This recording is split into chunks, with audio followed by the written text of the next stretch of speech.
नमस्कार बंधु बान्धवीসকল SI education channel आपनालोকক स्वागतम जानाइछु।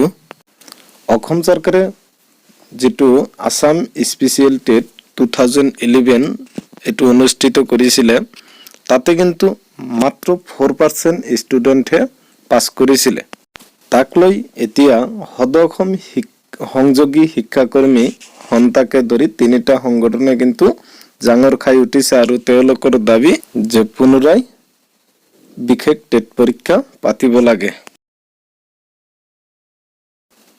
পেপাৰ ষ্টেটমেন্টত কোৱা হৈছে যে চৰকাৰে আক্ৰোশমূলকভাৱে বৃহৎ সংখ্যক প্ৰাৰ্থী অনুত্তীৰ্ণ কৰোৱাৰ অভিযোগ তুলি সংযোগী শিক্ষাকৰ্মী সন্থা ইবি সন্থা শিক্ষা হাৰতী শিক্ষাকৰ্মী আজি গুৱাহাটীৰ হাতীগাঁৱত এখন বৈঠকত মিলিত হয়।